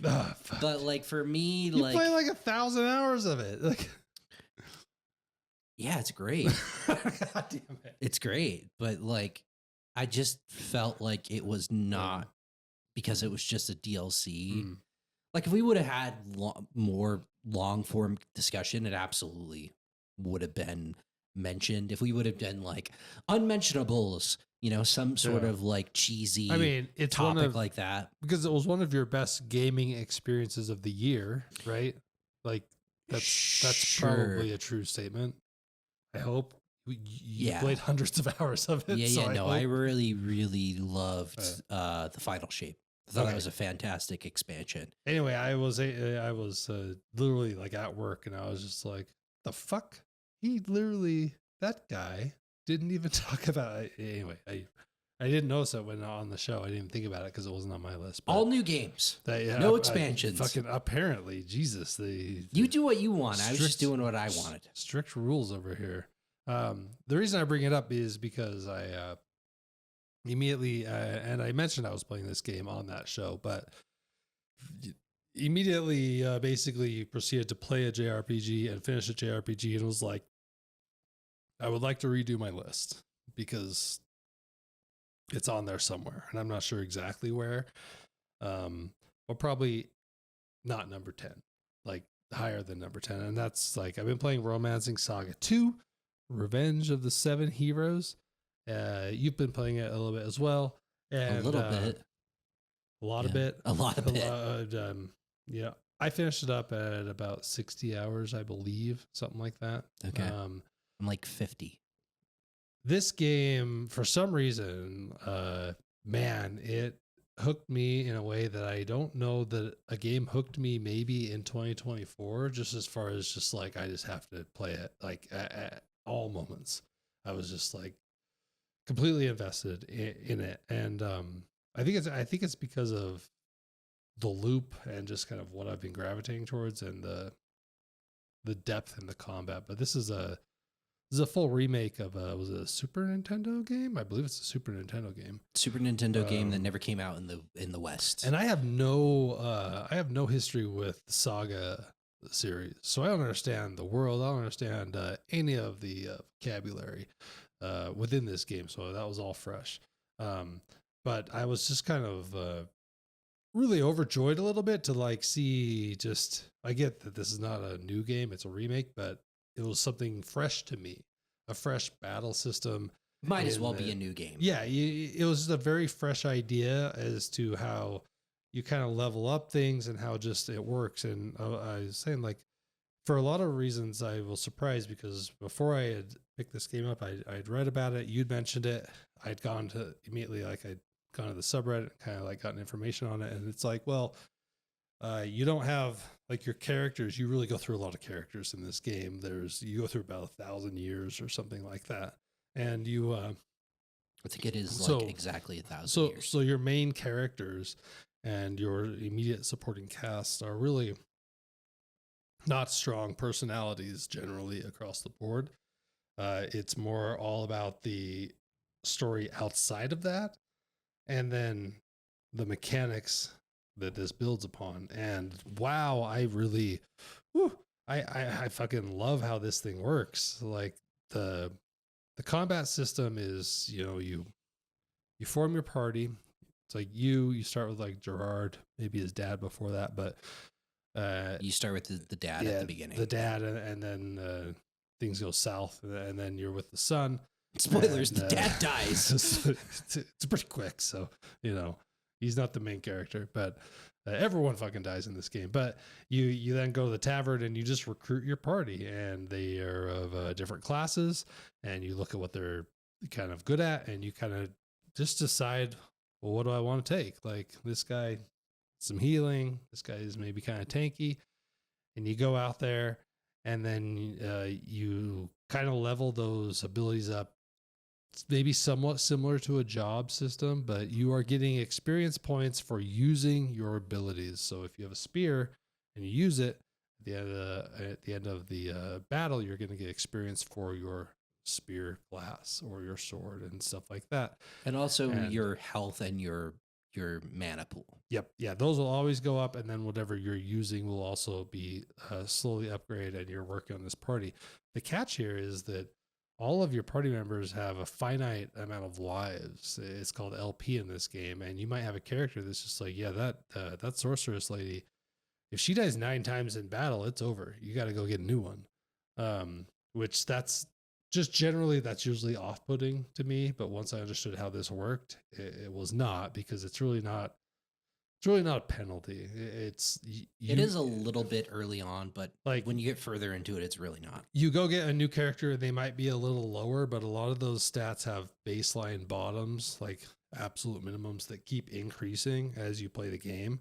So you're never just starting fresh with these guys. Like, well, especially like mid to late game, if one of your party members, your retinue as they call it in this game, dies, you may have to relearn like some of the later abilities that they have, but that's largely mitigated by this system where you in your castle where you can just go and relearn abilities. So yeah, but you don't have them memorized like early on. It can be problematic. So part of that loop is that you want to learn a bunch of abilities before the time jump, because whenever there's a time jump, say the emperor dies, that's your character, or you hit a they will die, or you hit a certain story beat, then there's a time jump, and all of your abilities are then memorized. And then as long as your characters are to the minimum level, then they can go and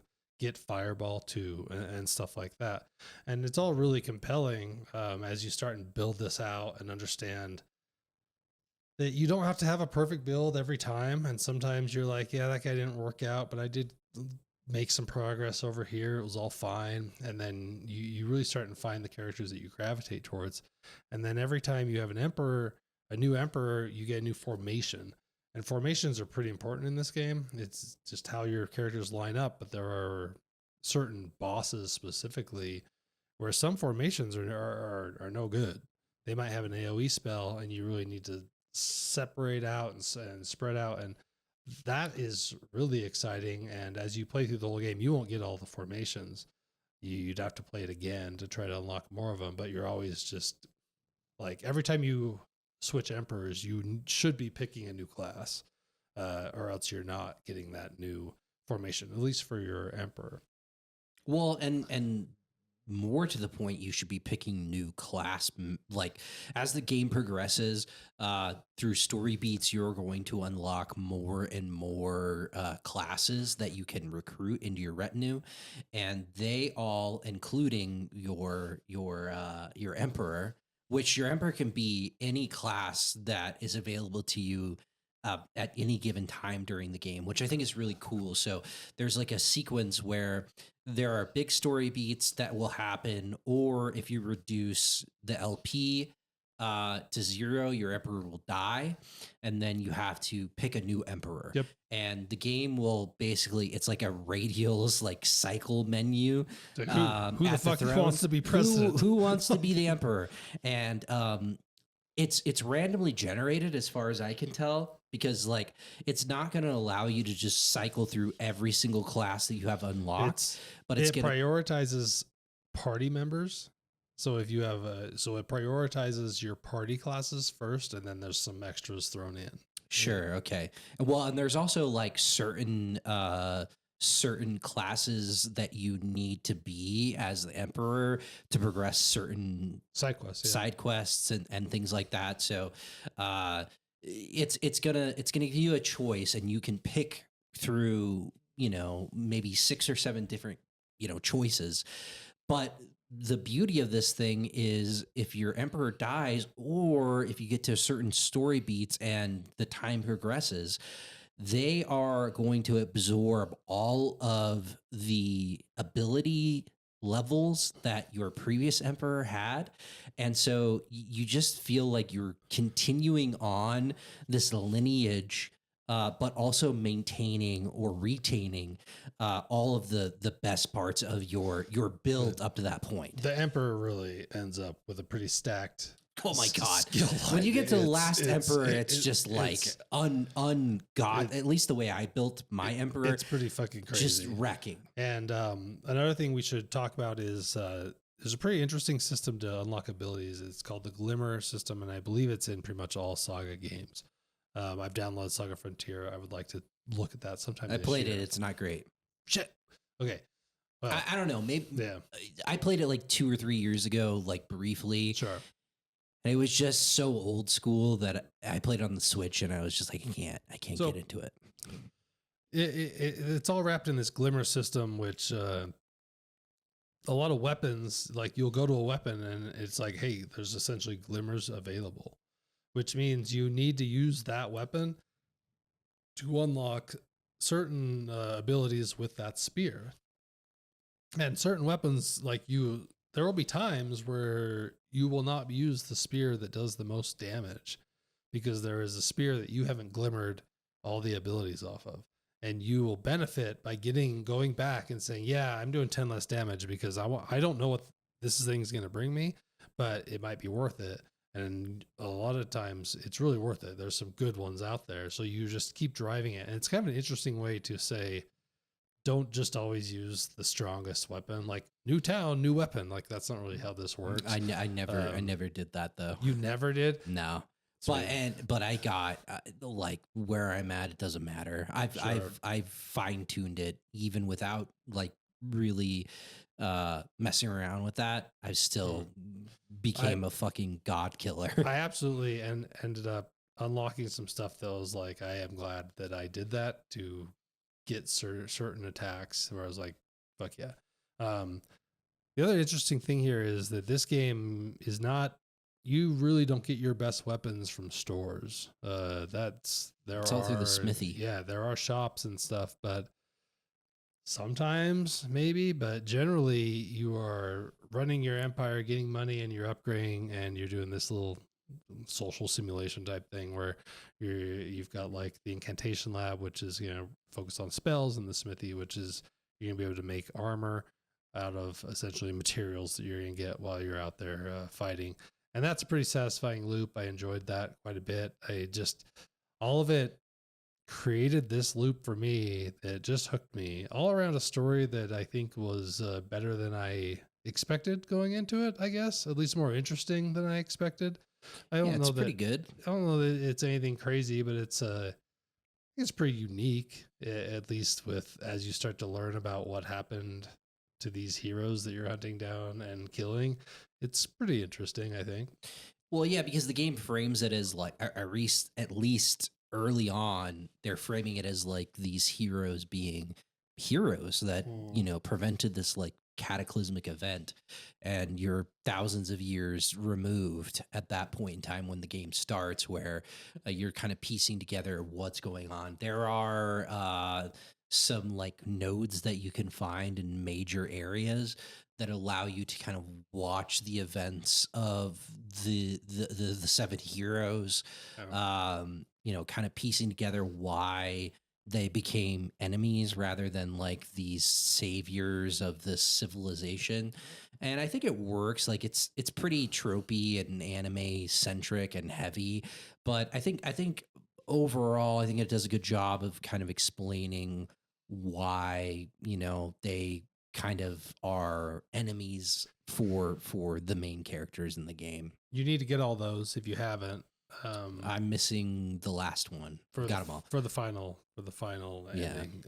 You need to have all those. Which I assume I'm going to get the last one in like one of the last dungeons. It's probably not missable. Yeah. What do you think about Mr. S? It's fine. Did you get all the Mr. S's? Oh yeah, totally. Which like when you compare it to other JRPGs we played in the last little bit, where like we talked about Dragon Quest 3 HD remake, or 3 HD remake, where like you had to be pixel perfect to find like the recurring consumable or findable item that is gonna like progress a bar. Mr. S is 50 and he's just this like one-eyed yellow man. It's usually just like sitting on a fence looking at the sea. But it's absolutely you know, it's important to find them because I think it's every 5 Mr. S's that you find in the environments give you like a really significant buff. Specifically when you get towards the end, where it allows you to split. So it's the combat system is basically like break. So you know, it's a strength/weakness based combat system where not in the same way that Persona works, where you get free turns, but if you are exploiting an enemy's weakness, there's a gauge at the bottom of the screen that fills up every single time you exploit a weakness, and as that grows, you can then kind of combine attacks with multiple members of your retinue, and it starts as just 2. But they do, especially if you're picking it wisely and choosing wisely, if you're exploiting weaknesses with the combined attacks, You clean house. you fucking wreck shit. You- But it expands to the point where by finding Mr. S, Mr. S's, I guess, you get the ability to split that bar into two. So you can do one attack with two people, and then it will combine again, and then you can do it with three. And then when you get further into the game, you can do it with four. And at that point in time, it's just like some of the harder bosses that I fought, I have like melted down to like half health with one of those.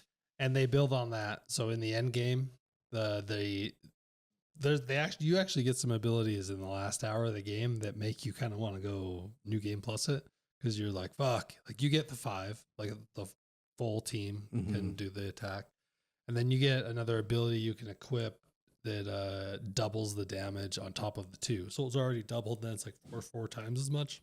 You need it, at least for how I played it, because that end game was fucking tough.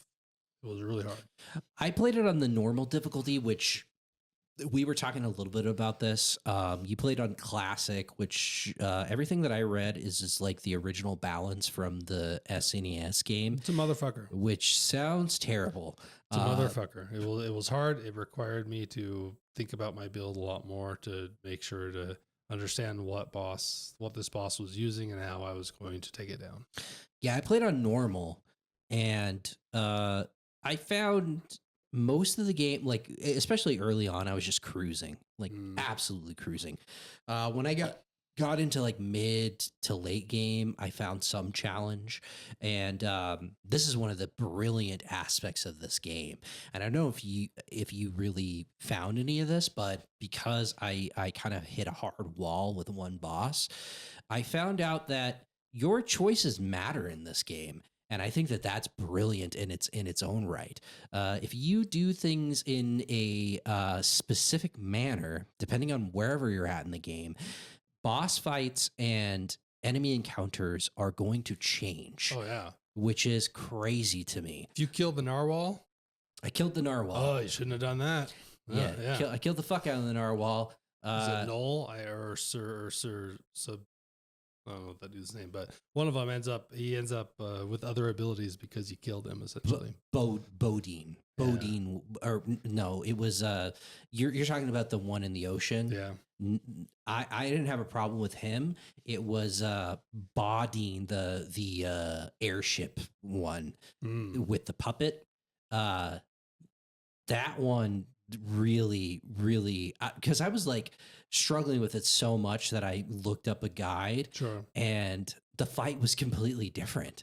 And so like basically the way my fight worked is it's like this puppet master, and he controls if you do it like the right way, he'll control 2 smaller puppets that are pretty easy to take out, and he's got a shield.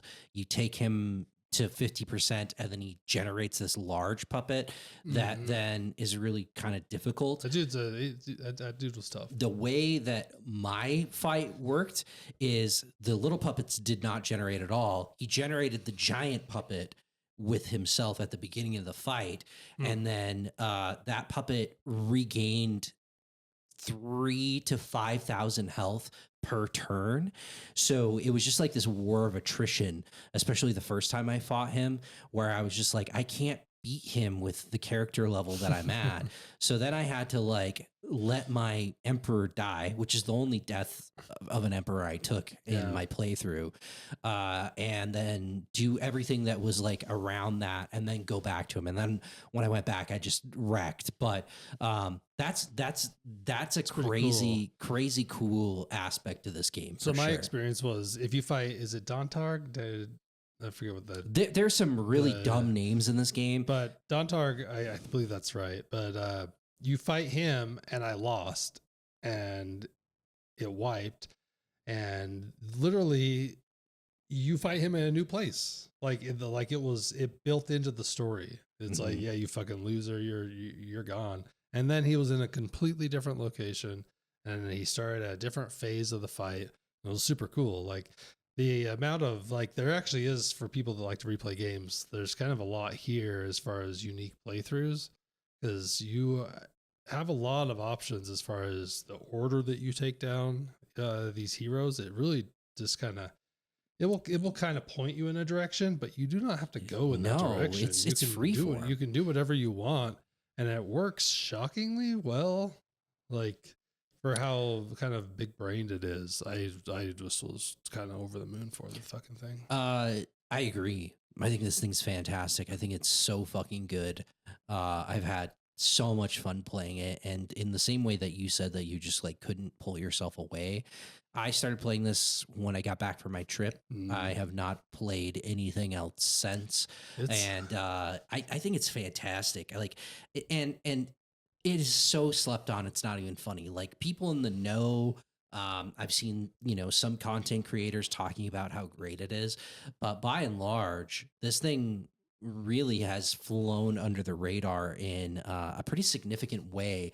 And I think that is, that's problematic because this fucking thing, like, I know that, it's what game developers are doing. It's just like take IPs that have already been around and then, spruce them up a little bit and re-release them. Sure. This is not what this thing is. This is a full-on remake of a game that, unless you were, sourcing a translation through a ROM, you had no access to until. I mean, there was one re-release of this game that came out in like 2015, 2014, something like that. I thought this was on Super Nintendo. It was, but it was re-released. Oh, got it. Yeah, it was re-released in the West for the first time in 2014, but that was like bare bones. It wasn't a remake like this thing is, right? And now Square Enix put this fucking thing out, and oh my god, dude, it has blown my expectations out of the water. Yes, it might be B list tier in terms of some of the production value, but the systems are top notch. Oh, this is like if you're a JRPG fan, you have to play this game. Pretty much. I think it is exceptional. And so to your point, yeah, it would have definitely, I'm not done with it, but like I'm virtually done with it pretty much. I think it would have been hard for it not to, be somewhere, usurp one of the games that were on my list. Yeah, it's real fucking good because it's so much fun, and there's just a lot of freedom. Like you were saying, like you can just go and do whatever you want early on, and it's free form, and that's pretty brilliant. I was pretty worried. Like I get nervous about that type of thing. Like, am I fucking up? Like I have multiple posts to the Discord being like, is this fine? Basically, like, yeah, I can just, because I didn't want to follow a guide like, oh, this is the perfect way to play through the game. I didn't do that at all. But I do have a few posts where I'm just like, do I need to worry about these characters or emperors or what as I pick through them? And really, you don't, and you will gravitate towards what you like, and you will probably end up with a pretty good team if you understand party composition at all. Yeah, for sure. It's a deep game. Combat is pretty deep. But I love this like rang true and felt it tugged on the same strings that like Ni no Kuni or something like that, or specifically the second game did in terms of like this kingdom building. You build out a kingdom, and it's somewhat limited in comparison to Ni no Kuni. It's not like a full on like kingdom building sim, but it's still there's still enough there where you're like, holy shit, man, you guys put a lot of time and effort in this, and I'm sure that it resonated much more in the East, where this has been something that people back in the day were like, holy shit, this is like a big thing. I'm just glad that we got a localization of this, and I'm extremely high on it. Yeah, it just kind of really surprised me. Didn't expect to quite be grabbed in that way for a remake of a game that's quite old. Was it 98 or 93? Jesus, like Yeah, 1993 fucking is when it came out, and this is the thing. I bought a physical copy of this. Nice. I doubt that there is like a big print run for this thing, and I Yeah. think that this is like the perfect storm where this game is fantastic. Didn't get a large print run in the future. Your the thing retirement. may appreciate Maybe. quite a bit. Sure. And you know, not to completely not highlight it, but Saga released a new game this year. Saga Emerald is the name of the game. And I also, they didn't release a physical copy in the West for that. I can't speak on the quality of that thing. Sure. I'd like to check it out. I think that it's pretty wild based on what I've read and seen. Like it's drastically different than this. I definitely want to play another Saga just to understand, something grabs you this strong and you're like, well, what have I missed? Yeah. Like basically that was the first thing that went through my head. It was just like, so you keep doing this in a lot of other games, or is this one like the high point? So I want to kind of get into that at some point just to understand, like, no, there's maybe more here or not. Yes. So. People seem to like the new one that came out. Mm-hmm. I had to buy a Asian copy, like Chinese copy that also has English. So I needed like a physical copy of it because you can get it on like Steam and like the eShop and PlayStation Network. But it remains to be seen if that's of the same quality as this thing. But this thing is fucking ridiculously good.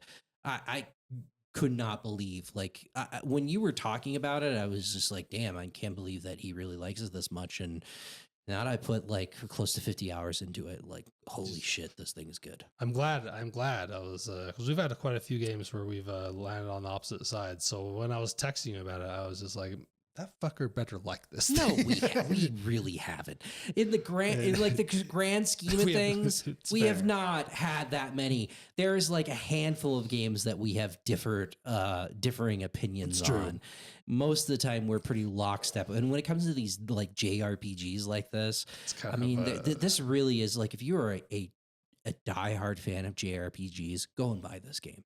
Like, you have to buy this game. It's a fucking gem, and there's just a lot of replayability there. Like I said, 60 hours, and you want to, because of all the abilities you get at the end. You're like, how fucking fun is the next playthrough going to be because of what you just handed me? And then well, I can then maybe go to a guide and kind of get some different playthroughs, see some different boss forms and stuff like that. It's all really compelling. Here's the last thing I'll say, Nick. All right, I really desperately, so you get like, as the game progresses, you get like more and more classes that you can pull from. And like we said, you can pick them as Emperor. So any of the classes that you've recruited will then be available in future iterations of the Emperor.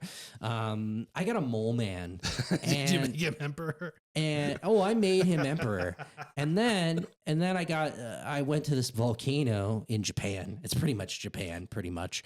And there's a lizard man as well. You made him Emperor? Oh, goddamn right I did. The salamander? And I was just like, you know what? I just want my final Emperor to be a Mole Man salamander hybrid, and that is not present in this game, and that's unfortunate. I liked when the mermaid was Emperor. She wasn't in mermaid form, but I liked in my head for the lore, like maybe on the evenings she'd be in her chair with her little flipper just going. Yeah. A Salamole mix would have been real dope. Yeah. But maybe we'll see that in future iterations. Shit's real good. I think that's going to wrap up the show, but people should go play that game. You got anything else? No. That is the first episode of 2025. That's Gamescast 147. Go ahead and come and join the Discord. Talk to us, play games with us. There should be a link in the show notes or in the bio on YouTube. There'll be a link to join there. That's going to do it. Take it easy, guys.